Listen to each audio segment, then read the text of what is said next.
La signification du sacrement et ce qu'il opère, c'est la communion de tous les saints.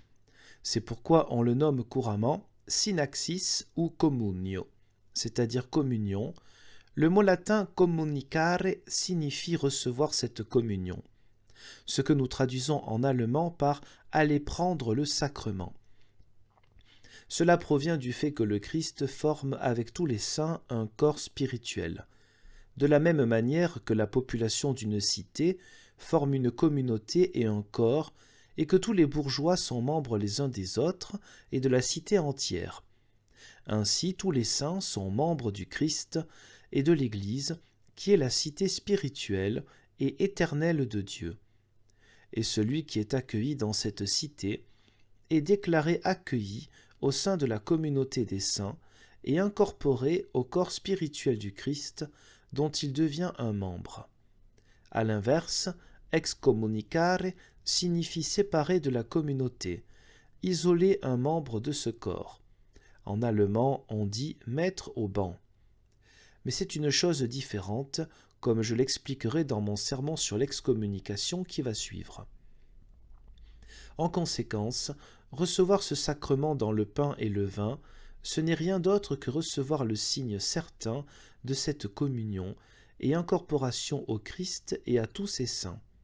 C'est comme si on donnait à un bourgeois un signe, un écrit ou une autre marque distinctive lui certifiant qu'il possède désormais la bourgeoisie de cette cité et qu'il est membre de cette communauté.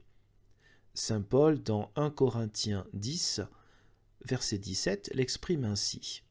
« Nous sommes tous un seul pain et un seul corps, nous qui avons tous part au même pain et à la même coupe. » Cette communion réside en ceci que tous les biens spirituels du Christ et des saints sont partagés et mis en commun avec celui qui reçoit ce sacrement. En revanche, tous les péchés et souffrances sont également mis en commun. Ainsi, l'amour enflamme en retour l'amour qui unit. Pour en rester à notre grossière comparaison terre à terre, dans une cité, la renommée, l'honneur, les franchises, le commerce, les usages, les coutumes, l'aide, l'assistance, la protection, etc., appartiennent en commun à tous les bourgeois de cette cité. Et en contrepartie également, tous les risques comme l'incendie, les inondations, les ennemis, les décès, les dommages, les émeutes et autres. En effet, celui qui veut jouir des avantages doit également apporter sa contribution et répondre à l'amour par l'amour. On voit ici que celui qui cause un dommage à un bourgeois cause un dommage à la cité entière et à tous ses bourgeois. Et celui qui fait du bien à l'un d'eux mérite la faveur et la reconnaissance de tous les autres. Il en va de même dans notre corps, comme le dit saint Paul dans 1 Corinthiens 12, passage dans lequel il donne l'explication spirituelle de ce sacrement, versets 25 et 26, que tous les membres se soucient d'eux-mêmes les uns des autres. Lorsqu'un membre souffre, alors tous les autres souffrent avec lui. Lorsqu'un membre se porte bien, alors tous les autres se réjouissent avec lui. Nous le voyons bien, si quelqu'un a mal au pied, fût-ce au petit orteil, l'œil le regarde, les doigts le touchent, le visage se contracte, tout le corps se penche, et tous ont affaire avec ce petit membre. En revanche, si on le soigne bien, cela fait du bien à tous les membres. Si on veut comprendre ce sacrement, il faut bien se rappeler cette comparaison, car l'Écriture s'en sert elle aussi pour les simples.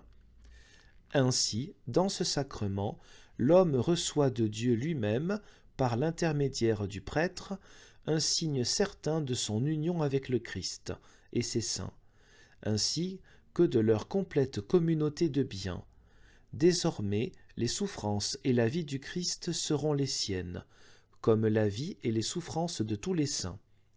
Ainsi, celui qui fait du mal à un des membres le fait au Christ et à tous les saints, comme Dieu le dit par la bouche du prophète, « Quiconque vous touche, touche à la prunelle de mon œil ». Référence à Zacharie 2, 12. À l'inverse, celui qui lui fait du bien le fait au Christ et à tous ses saints, ainsi que le Christ le dit en Matthieu 25, verset 40, « Ce que vous avez fait à l'un des plus petits des miens, c'est à moi que vous l'avez fait. » L'homme, pour sa part, doit accepter de partager toutes les peines et tous les malheurs du Christ et de ses saints, de participer aussi bien aux charges qu'aux joies. Ces deux points, nous allons les examiner de plus près.